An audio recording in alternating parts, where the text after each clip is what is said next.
Hey guys, thanks for joining me for another exciting episode of Lucious Showcase. I am Lucious T. Now, this week we're taking a look at a new game that was officially released for the Game Boy Advance. So, let's not waste any time, let's check it out.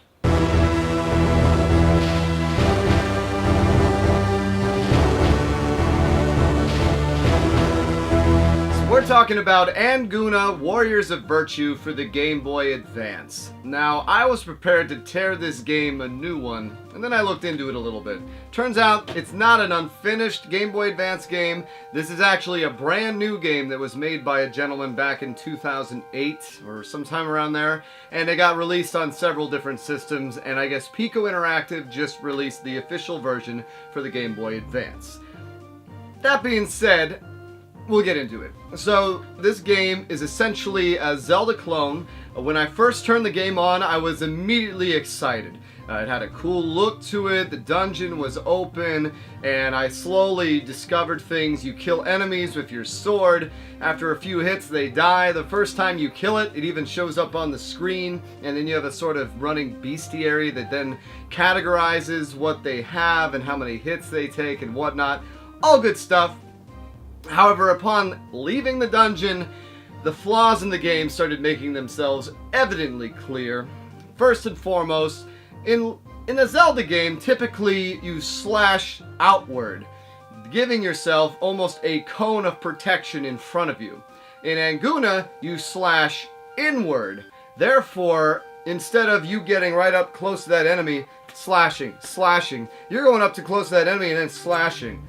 Bam! Getting hit.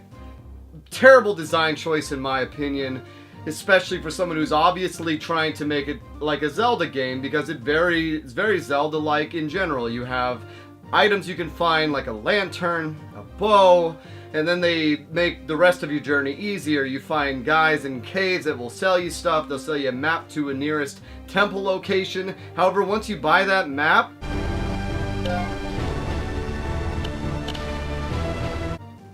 he still sells the map, and you can continue to buy it, therefore wasting all your money. He has other items you can buy, like health upgrades or some other stuff, I can't remember. But more or less, you go there, you go and find the other dungeons. It's a pretty short game, probably can be beaten in 4 or 5 hours. However, I found myself another game-breaking glitch.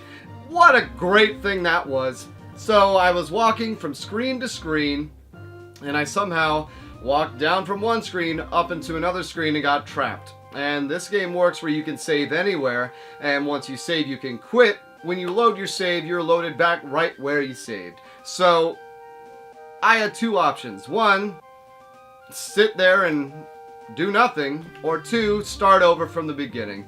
And already the annoying swordplay, the drab graphics and exteriors, the enemies themselves, while blatant Zelda ripoffs, were a little bit too bullet spongy, if that makes sense. And I also managed to get to the last temple of the game without realizing it, and beat the dragon ripoff boss that supposedly, I think I was glitching out, because sometimes it would hit me and instantly kill me, other times it would hit me for a little bit. And I managed to beat him and then go on to the next room, and I couldn't go any further, because I surmise you have to beat each one of the temples and then it allows you to beat the game. And at that point, I was having a decent enough time, but to go back and start from the beginning wasn't going to happen. The map system itself was pretty stupid because it doesn't give you an icon that shows you where you are, which, what's up with that? Hollow Knight was the same thing without using an item. Just show you where you are on the map. My god, it's not that hard.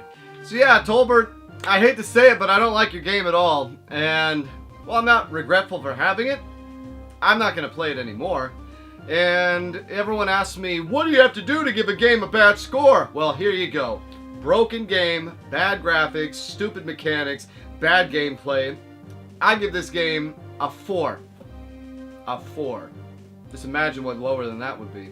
So yeah, Anguna Warriors of Virtue, I can't honestly recommend it. Maybe there's a new version of it, but this version, not that good.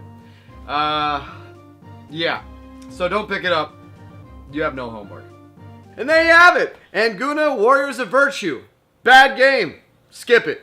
Alright guys, well that's it for this week. Now here typically I would shout out the name of one of my Patreon supporters. However, I don't have any more, hint hint, but I would like to take this time to talk about something very serious. There are a few things in this life that are certain. Death, taxes, it's pronounced Cipher, and NESChron is a Patreon-supported show. Why, I remember the good times. Just the other day, I could have swore I saw this.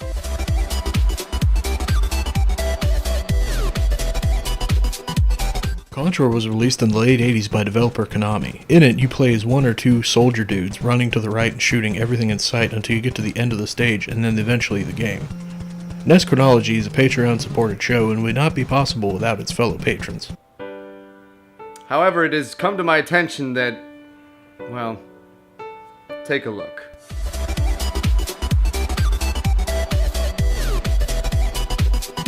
Ninja Gaiden was released in the late 80s by developer Tecmo. In Ninja Gaiden, you star as a ninja named Ryu who runs to the right, slashes stuff with his sword, occasionally picks up things, and fights bosses. Please like, comment, and subscribe. No, you were not mistaken. NESChron is no longer a Patreon-supported show. How did this happen? No, this is not some trip of the Mandela effect. I'm not the only one who remembers this. Other popular YouTubers remember NESChron being Patreon-supported. Rewind Mike here. You might remember me from such shows as Konami, the NES years, or Adventure Island 4, the final Famicom release. Well, I'm here to tell you, I remember a time when NESChron was a Patreon-supported show. And for all you sad souls out there that used to rely on watching this brief and very informative series, I don't know what you're gonna do. My name is 420 Booty Wizard XXX, and I'm your standard DubiousGaming Patreon. Without such quality programming as this month's unboxing and NESChronology, I don't know what I'd watch while I had violent full liquid diarrhea. I guess all we can do is remember the good times and hope that someday, maybe soon, NESChron will be once again Patreon supported. I'm Lucious T. Thank you for watching.